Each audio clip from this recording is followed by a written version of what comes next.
Bonjour, au sommaire de cette édition spéciale, toutes les informations sur le Yacht Club de Sainte-Maxime qui a organisé son assemblée générale le 30 mars dernier. Et dans la foulée, la soirée inaugurale de sa saison 2024 qui, vous le verrez, fut un gros succès. Bienvenue à tous. Le 30 mars dernier, le bureau du Yacht Club de Sainte-Maxime réunissait les membres de l'association pour son assemblée générale annuelle. Au programme, le rapport de l'année écoulée, le bilan financier, le renouvellement d'une partie du bureau et des questions diverses. Philippe Chevalier a présenté un bilan financier à l'équilibre qui a été approuvé sans aucune remarque.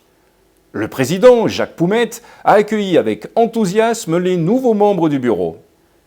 L'Assemblée générale s'est ensuite achevée sur une série de sujets qui ont permis aux membres du Yacht Club d'échanger dans une ambiance amicale et décontractée.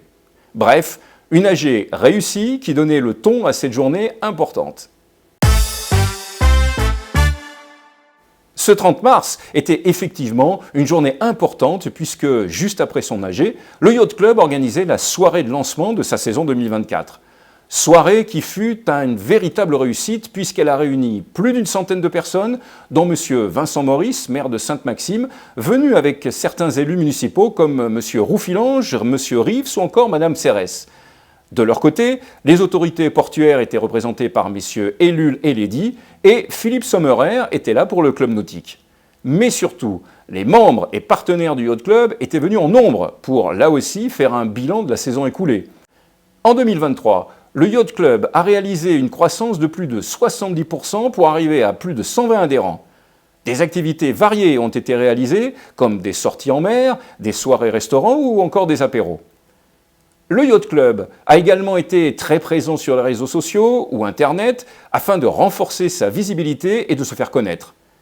Et enfin, cette saison passée fut aussi l'occasion d'accueillir un nombre important de partenaires pour offrir des avantages aux membres du Yacht Club. Ces partenaires sont tous des acteurs économiques locaux venant d'horizons variés. On retrouve par exemple le Casino Barrière de Sainte-Maxime, les chantiers RC Marine ou Nautic Park, le bateau École Azur ou encore à Castillage Diffusion. Tous soutiennent le Yacht Club et le dernier en date des avantages offerts par un partenariat est une voiture mise gratuitement à la disposition du Yacht Club par la société Urban Connecti. Et c'est d'ailleurs son PDG, Philippe Derminot, qui a réussi à fédérer des acteurs locaux autour de cette voiture électrique qui sera, j'en suis sûr, très appréciée des membres qui l'utiliseront. Lors de cette soirée, les objectifs 2024 ont aussi été présentés. Premièrement, une volonté de rassembler encore plus de plaisanciers du port. Deuxièmement, renforcer les animations pour conforter cette ambiance très conviviale. Structurer aussi les partenariats pour offrir toujours plus d'avantages aux membres. Et enfin, participer à la renommée du port de Sainte-Maxime en collaborant avec les autorités portuaires et municipales sur le projet du port. Et c'est d'ailleurs ce projet de rénovation du port que le maire Vincent Maurice a expliqué en détail en prenant la parole. Il a d'ailleurs conclu la partie présentation avant que l'ensemble des convives profite d'un excellent buffet dans une ambiance musicale assurée par le saxo magique de Chris Ray. Ce fut donc une soirée très réussie qui a parfaitement lancé cette saison 2024.